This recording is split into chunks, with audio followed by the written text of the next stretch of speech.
Friends good evening. ఎలా ఉన్నారు? బాగున్నా? నేనైతే బాగున్నా. నేను చక్కగా పచ్చిమిరకాయలతో గోంగూర చెట్టు చేసుకుందాం అన్నారండి. సర్లేని గోంగూర కోసుకొచ్చాడు పాపని వాకింగ్కి వెళ్ళి వచ్చింది. చక్కగా గోంగూర శుభ్రంగా కడిగేసి అక్కడ పెట్టిందండి. పచ్చిమిరకాయలు తోడుకుని చేసి అడిగి ఉంచిందండి. పిన్ని వీడియో చేసుకుపోయిందంటే సరేని మొదలు పెట్టారండి. ఇదిగోండి వీడియో చేస్తుంది. ఇప్పుడు నేను మీకు చూపిస్తున్నా. ఇదిగోండి పచ్చిమిరకాయలు చక్కగా నీట్గా కడిగి ముక్కలు కోసి అడిగి ఉంచామండి. గోంగూర కూడా కడుక్కొచ్చి అక్కడ పెట్టాము. దీన్ని మనం మగ్గ పెట్టుకుంటుంటే మనం చట్నీ చేసుకుంటామండి. ఇదిగోండి మూకుడు చక్కగా వేడొచ్చింది. చక్కగా మూకుడు వేడొచ్చిందండి. చక్కగా పచ్చిమిరకాయలు చిన్న మంట మీద మంచిగా మగ్గుతూ ఉన్నాయండి. ఈ మగ్గిన తర్వాత కొద్ది కొద్దిగా ఉంగర వేసేసుకుని చక్కగా మనం మగ్గ పెట్టేసుకున్నామండి. పచ్చిమిరకాయలతో గోంగూర చెట్టు ఫస్ట్ టైం అండి ఇంటి ఇదిగోండి ఉల్లిపాయ ముక్కలు వేగిన చక్కగా దొండకాయ ముక్కలు కూడా వేసేసుకుంటున్నామండి. ఇందులో కొద్దిగా సాల్ట్ కొద్దిగా పట్టు కూడా వేసేస్తామండి.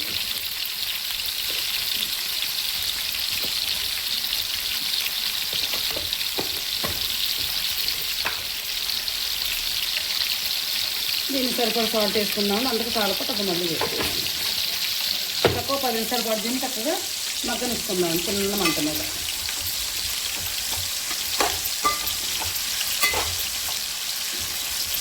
ఆయిల్ తక్కువ వాడాలని ఆయిల్ తక్కువ వేస్తున్నామండి ఈ మధ్యన.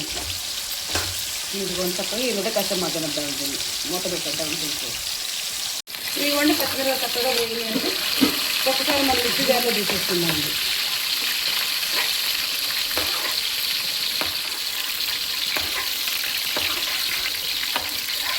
రెండు మిరగాయలు అయితే రోట్లో వేసుకుంటే బాగుంటుంది. పచ్చిమిరగాయలు కాబట్టి ఈ విధంగా అండి.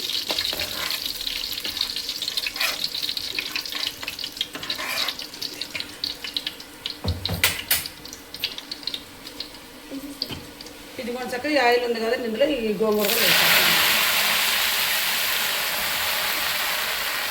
కొంచెం మన వాటర్తో కడిగా తొందరగా మగ్గిపోతుంది. ఎలా ఉండే పచ్చడి అయితే తడి తగలకుండా చేసుకోవాలి. నేను ఉండేవి కాదండి చక్కగా.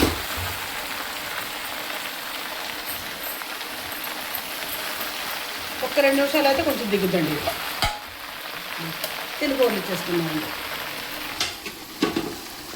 ఇది కూడా మిక్సీ పట్టేసుకుందాం అని చెప్పి పచ్చిమిరకాయలు చక్కగా గల్లుప్పు పసుపు జీలకర్ర వెల్లిపాయ వేసి రెడీగా ఉంచండి. అది మగ్గిన తర్వాత చక్కగా ముందు పచ్చిమిరకాయలు 2 టిప్పులు తిప్పుకున్న తర్వాత అప్పుడు మనం గోంగూర వేసుకొని తిప్పుకుందాం. ఇదంతా పచ్చిమిరకాయలు కాబట్టి మిక్సీ పడుతున్నాను నేను. బాగుంటుందని చిన్న ఉల్లిపాయ ముక్కలు వేసుకుంటే సూపర్ ఉంటుందండి.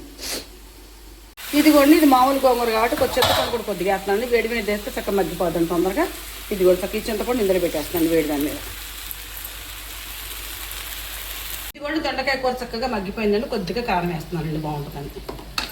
పచ్చిమిరకాయలు కోస్తే మా బుజ్జి గట్టిగా కోస్తుంది. పచ్చిమిరకాయలతో కూర చేసేది ఎక్కువ శాతంగా. అది ఇది బాగోదని ఒకటి వేస్తుంది. నేను అది కొద్దిగా ఇది కూడా చేస్తానండి. ఇదిగోండి ఈ విధంగా చక్కగా దొండకాయ ముక్కలు మగ్గినాయండి. చక్కగా కారం వేసేసి కలిపేస్తాను. చక్కగా ఫ్రై చేసుకొని చక్కగా రసం పెట్టుకోండి. సూపర్ ఫ్రై అంటే అంతమంది కలవరు కదండి. ఇందులో సగం కూడా కాదండి ఫ్రై అయితే. నేనైతే దొండకాయ కూర ఈ విధంగా చేసుకుంటాను చక్కగా. నేను చేసుకునే విధానం మీకు నచ్చితే నాకు ఒక లైక్ ఇచ్చేయండి. Please subscribe.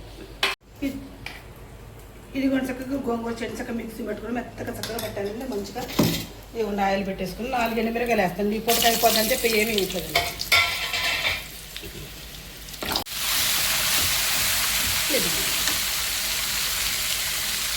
కొంచెం బాగా దింపేసి దీన్ని దింపేసుకొని 2 ఉల్లిపాయలు తీసుకొని ఒక చిన్న చిన్న ముక్కలు కొట్టి కలుపుకున్నాం అనుకోండి.